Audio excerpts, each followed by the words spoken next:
Hello everyone and welcome back to Nagash channel dedicated to Sigmar, and in this quick video I'm just going to go over the first Warhammer preview online, which is basically Warhammer's way of, instead of releasing those information at things like Adepticon and stuff because of COVID-19, the pandemic around the world right now, which I hope everyone's not suffering too bad with, they have released their information online as all their events have been closed. So all the previews have been put online, and then we're expecting to see, you know, as we would normally with Warhammer and Games Workshop, they'd release previews every so often, like once a month or something.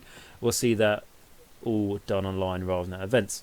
So the first one, like I say, I'm going to go into this quite quickly. I think it was very well done. I watched all of it, and essentially what you got is the hosts from Warhammer community. All the hosts were doing essentially interviews with each other, talking about the different things they've previewed from the comforts of their own home. But I think the setup was very well done and it went quite smoothly. So yeah, so well done to them.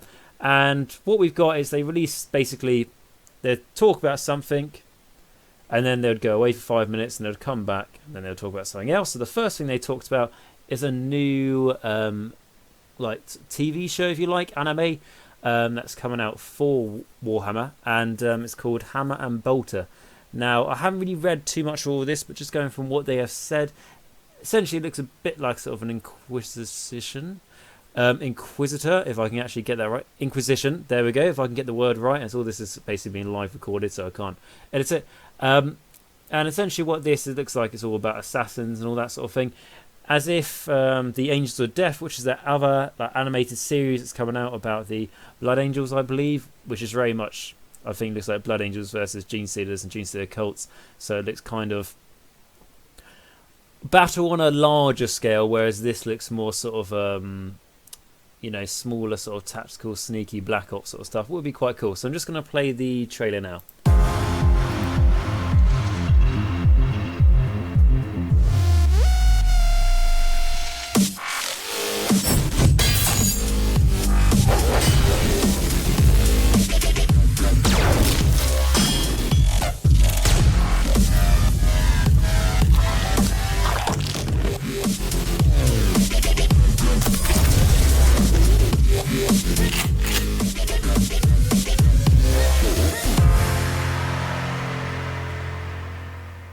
So that is quite cool. It's also a different sort of style of animation. Like I say, it's more anime compared to the Angels of Death. So just to read what they have said about it, it says, so yes, the Warhammer Storyforge has been hard at work on a number of exciting new projects. We've already seen the trailer for Angels of Death, like I talked about, featuring the Blood Angels doing what they do best, killing in the name of the Emperor, and looking great while they do it.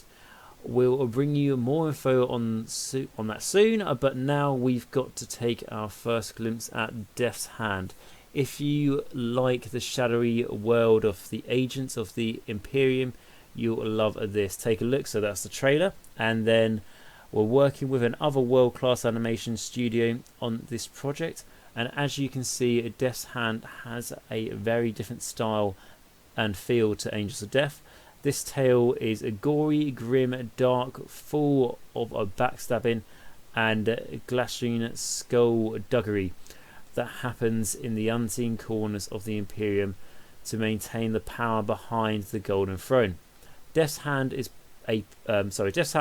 part of an animated anthology series called Hammer and Bolter. We'll have more updates on that soon. Okay, so this is either just going to be like sort of a one-off large episode in a series, which is going to be called Hammer and Bolter, and sort of Death's Hand is more of an episode. It could be what it is.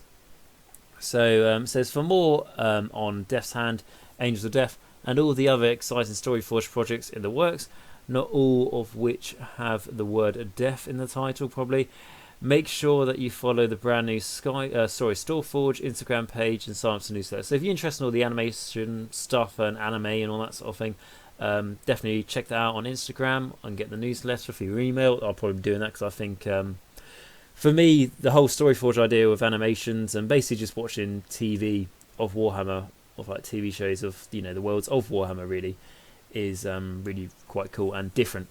compared to anything I sort of seen before. We've only had like sort of unofficial stuff, or like just trailers from Total War and stuff like that, and Dawn of War and everything. Okay, so that's sort of more general and 40k essentially. Now going into Age of Sigmar. So this of course is talking about the Lumineth Realm Lords, and it says they are already shaping up to be an incredible army, but so far we've only dipped our toes into the new range of models. Let's shine a light on a bit more. Okay, so these are the new elves that are coming out, and here's a little video for it. Welcome to Elf for Wealth. Fingers on buttons, everyone. Our first round, things that remind you of elves.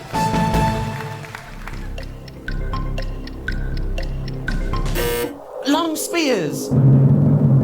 It's there. Long spears is answer number 3 on the board. Back to buzzers. There's still more answers to find. Elves can't be trusted? Well done. Elves are indeed scheming scoundrels. Now only one correct answer remains on the board. Squishy wimps. Ooh, sorry. It's not on the board. Anyone?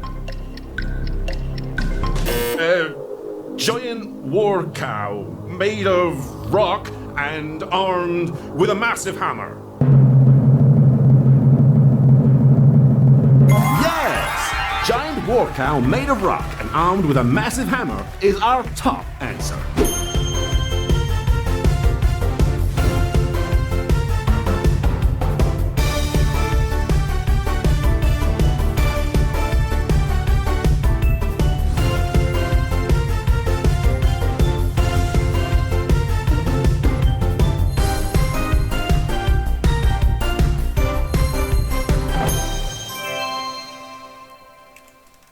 Okay, so a bit of a wacky video, but quite funny. So I'll read the rest of what they have to say about it, and then I'll go into my thoughts. So it says the Lumineth take their strength from a very land of Haish, and these elves follow the aspect of the mountain, from which they inherit part of their might and resilience. That incredible centerpiece model is Avalinor, something like that. The Stoneheart King, I remember that part. He is the eldest and wisest of the mountain spirits that march to war with the elves. Take a closer look at the model that is redefining what it means to be part of an elf army. So yeah, this is the new character version of the big war cow. I personally quite like this. I think it's nice. I think it's different, but I am a big fan of Minotaurs and Gorgons and, you know, all that sort of thing. So I am a big fan of this. Would I buy one? No, I won't, because the Lumineth Realm Lords, as much as the new elves, look quite nice. And I do like some of their beasties. Like I do like Texas Mount, even though I know that's quite controversial. The problem with all of these is that they took all the new model potential from Seraphon Lisman. So that's why I will never like this army, and I will always despise it. But there we go, with that out of the way. Okay, but yeah, I think they're quite cool. I think it's different. Reminds me a little bit like a Vermin Lord, you know, with the big horns and with the, especially the posing of the legs. I don't know why, but I think, you know, the model and like sort of like the long sort of brown hair, it very much has a Vermin Lord theme to me. Obviously looks cleaner than a Vermin Lord, but it has that theme nonetheless. Okay, so you got that, and then you've got the normal version, which I think actually looks nicer, if I'm honest. I don't know if it's just because of the colour scheme, but I generally prefer this one. So yeah, they're cool. Very different though. I'd give it to Game Switcher as well. Like I said, I do like them, and they are different. Some people won't like them because they don't look traditionally like elves, but they have carried this sort of like bull theme through it with all the horns and everything, with the cows, which I think transfers well. And then they have part mystical creature, part mountain. It can, okay, it's talking about this. Part mystical creature, part mountain. It can go toe to toe with Bloodthirster. What more could you ask for? And of course, we couldn't have a Warhammer preview without some actual Warhammers. Elves have been a part of Warhammer for ages, but they haven't ever held hammers until now. So then it has basically the elite elven infantry hammerers, if you like. So these are the Alarith, something like that, Stone Guard, the elite infantry of the Lumineth Realm Lords. They fight like immovable objects are wielding magical hammers that crush enemy skulls with a single blow. We hope that you're ready to start seeing all of your problems as nails. So yeah, that's cool. Again, it's different. It's certainly, as well as the Lumineth Realm Lords being very much connection to what elves were, particularly high elves, traditional pointy elves they like.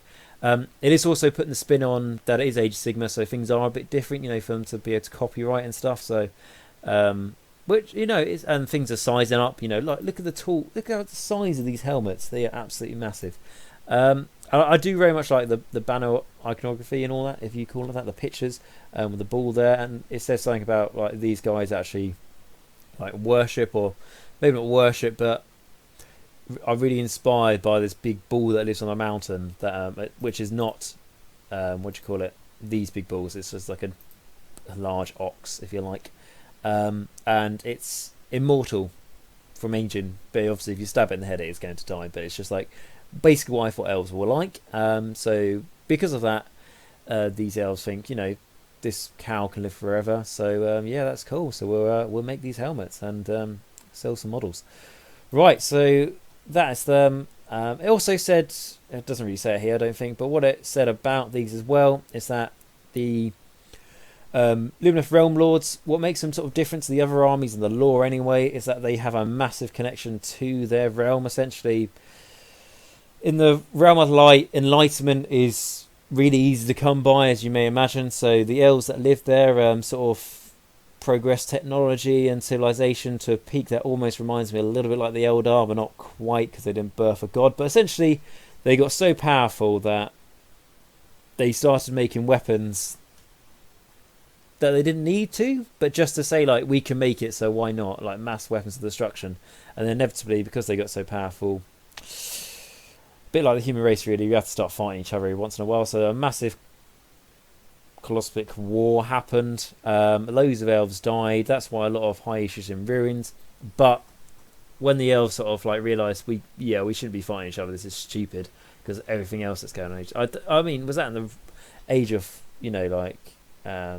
myth or something? Because why the hell would you fight each other when there's all these other nasty things out on there? But anyway, so for them to be able to sort of like live again, or like just survive really, they had to basically get on their knees and beg to the realm itself to look after them and all that sort of thing, and like work in harmony with the realm and the people. It's almost like Sylvaneth, they work.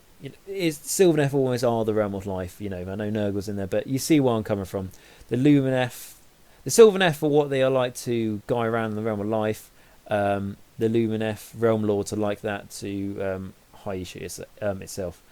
And because of that, the realm lends itself to them. So it says something like, elves you see as traditionally quite squishy, but these guys, basically the realm can lend its power to them and like turn this one's skin to stone. So I think the example they gave was like it could withstand like the charge of a Rhinox or a Mournfang or something. So it is quite cool.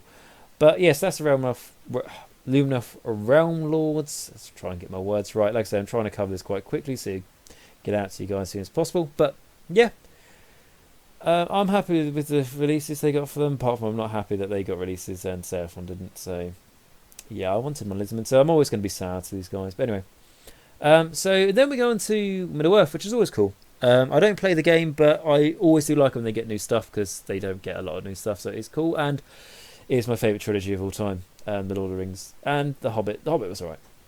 It was extra Lord of the Rings content, well, Middle-earth content, so I'm not going to talk bad on it. But anyway, nothing to do with that. What we actually have here is Aramir, so the Marshal of the Riddlemark, is returning in an awesome new plastic kit with all of the options. Now, I'm not going to go into all this because I don't really cover Lord of the Rings stuff here. I just think it's cool, but it is a nice model, and I'm happy it is happening, because he is one of my favourite characters as well from the series. So, well, I say series, well, trilogy. So, yeah, I think that's cool and nice for the Lord of the Rings people.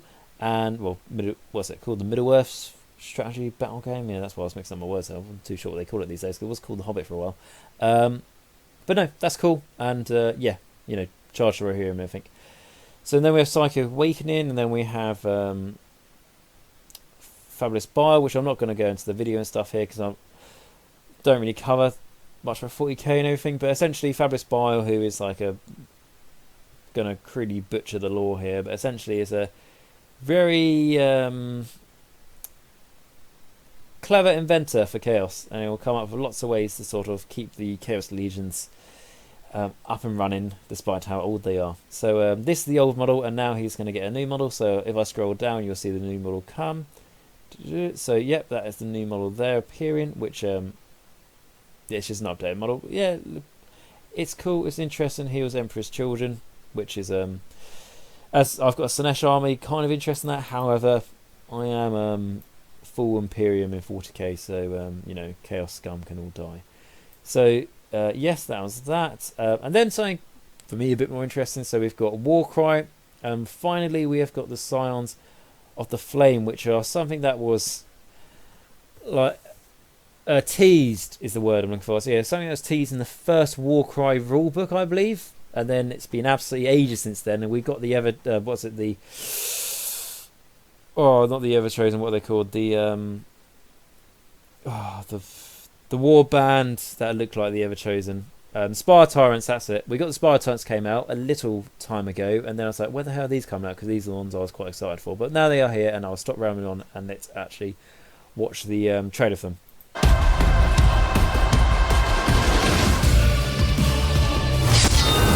Only through fire can we be pure. Only through fire can we find power.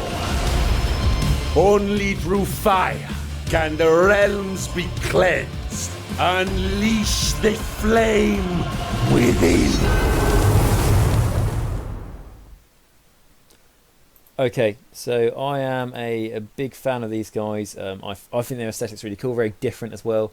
I think it lends a lot of conversion potential, even just for dioramas, having people on fire and stuff. I think it's very good. So it says, there are the Scions of the Flame.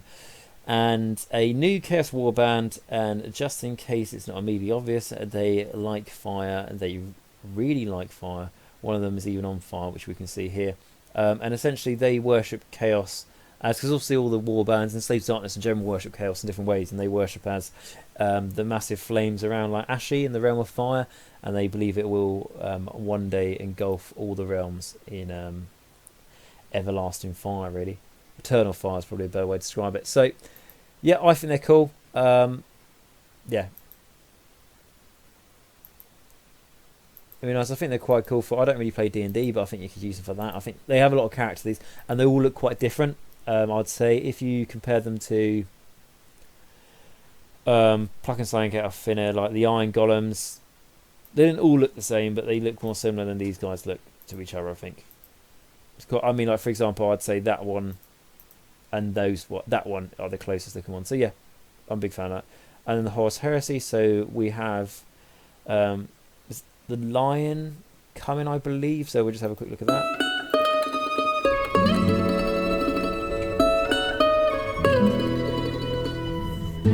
What do you look for in a Primarch? Indomitable strength, unbridled ferocity, stoic resolve,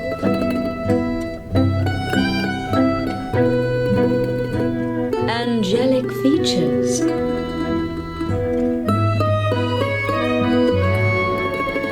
Or maybe you'd rather not have to choose. This is not just any Primarch.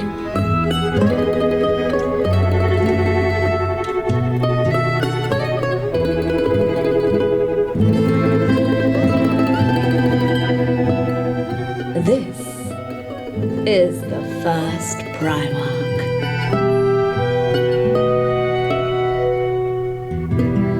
This is the lion.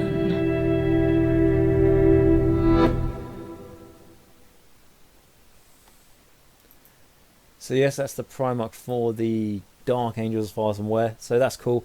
But what is even cooler is him with a helmet. I think is absolutely that's cool. I'd like to take this and just convert it for Sonic and Aegis Sigma, if I'm honest, or for like Black Templars in 40k, and that may sound like heresy and everything, but I don't care. That's a very nice looking model, and for people who are actually going to use this as the thing in Horus Heresy, very cool. And then the last thing to say for the preview, they said, is because I'll just read the thing they said. So cancelled events and previews in the face of COVID-19 is all but disappointing. Nobody wants to miss out on sweet Warhammer news or a chance to pick up cool things after all, right? We'll have our online previews as you covered for the first of those, but what about the other? Well, if you've been at the events planned for March, or if you were going to be at the events planned for March, essentially what they're doing is making this guy available to Mate Warder, because he's one of the lieutenants or something. He was only going to be, sorry, I just got bored of reading that. This was one of the special lieutenants who was only available at certain occasions, and that was going to be the last chance to buy him because no one can go there. They'll now make him online. If you're interested in that, I don't care. So, yes, that's that. So, is this just like the last... Okay, watch this. I think this just... Or is this... No, that's just the stream. Okay, that's fine.